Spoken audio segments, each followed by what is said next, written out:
Wait, you're kidding me, right? The two of you were both going to be played by Jason David Frank? Oh, man, that is bizarre. And the show wasn't even called VR Troopers at the time. Man, that's a pretty big change of plans. Well, what was the show called then? No? Well, take your time. I'm sure it'll come to you.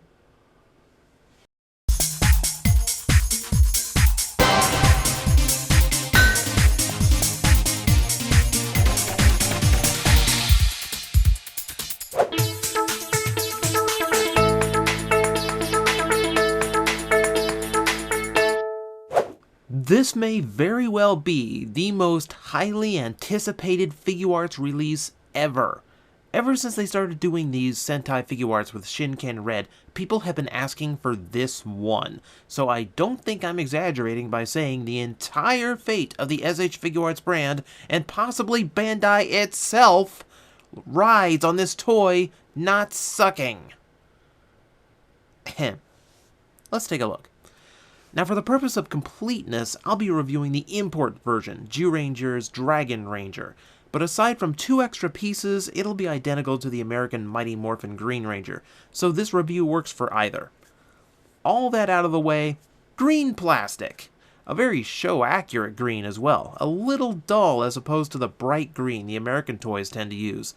Since this is a Power Ranger, most of the detailing lies in the helmet, which is very nicely sculpted, very crisp edges and accurate details.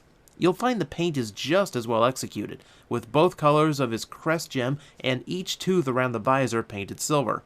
Another great detail is the complete lack of silver stripes across the top of the helmet. Seriously, who added those anyway? Since this is the Green Ranger, the most important element is the shield, which looks amazing. People ask me why I single out Bandai's metallic paint jobs, and honestly, I do find them better looking than the paint on other toys I own. The gold here looks perfect, just the right of metallic look to it. You'll also note this is the original shield and not one of the American versions, meaning we're going with a stock footage accurate Tommy. The black around the centerpiece is a little thick looking, but beyond that, it looks great. I even like how the straps under the arms bend around to keep from obstructing the articulation. And for those wondering, I have seen it removed and the white diamonds are fully painted under the armor, but it would require dismantling more parts than I want to attempt, so just take my word for it. It is possible, just risky. Beyond that, the armbands get the same golden paint job, as do the edges of the gloves, which have their unique designs both painted and molded in. It breaks to allow the elbow bending room, but that's a small sacrifice. The boots have similar treatment, no cut in them, but the designs are the same. I like the added wrinkles around the ankles for a bit of realism. And then there's the morpher on the belt. It's a small piece, so the details are simplified, but you can make out all the correct colors and even the groove that splits the 2 shells of the morpher. The dragon coin is correctly molded as well, and hey, this one won't run you $100. You know, Bandai, some of us who can't go to SDCC want this thing too. Like, thousands of us. Just saying. So if the look is spot on, how about articulation?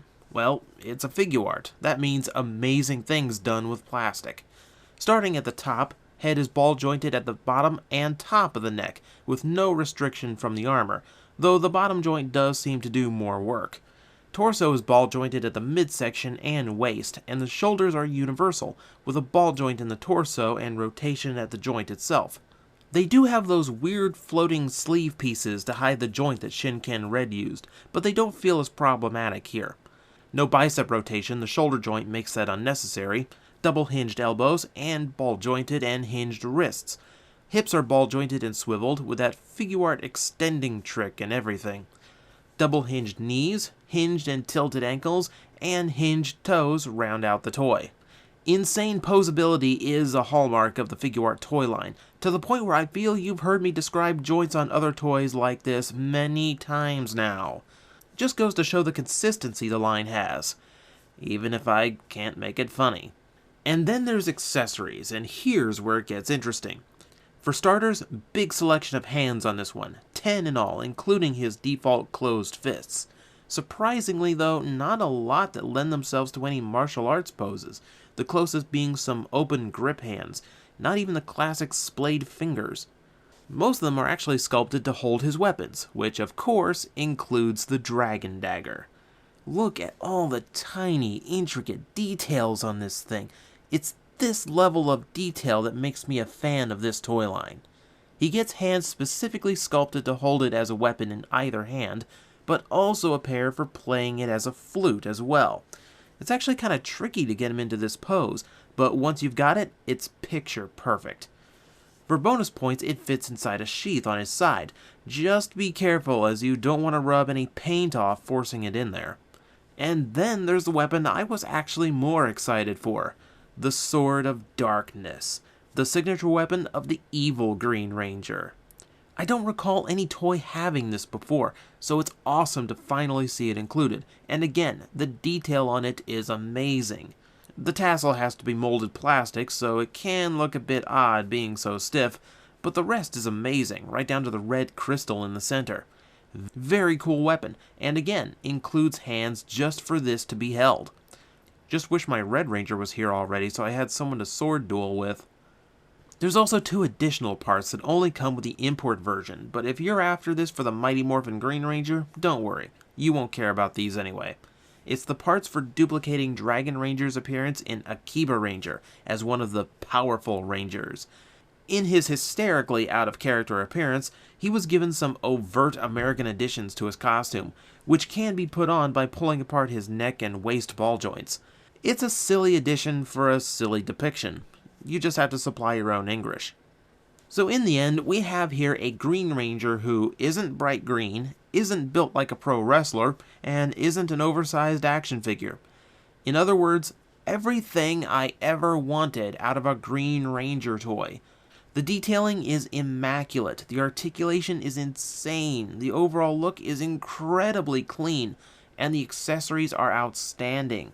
It's a toy that delivers on all of its hype and expectation. If you saw this at an American shop and you're watching to figure out how a 6-inch action figure costs so much, I hope you found your answer. Simply put, it's one of the highest quality figures you can buy in both detail and engineering, and I'm thrilled to finally include him with the rest of my childhood that has been cast in high quality plastic. Now, where are my Figuarts Beetleborgs?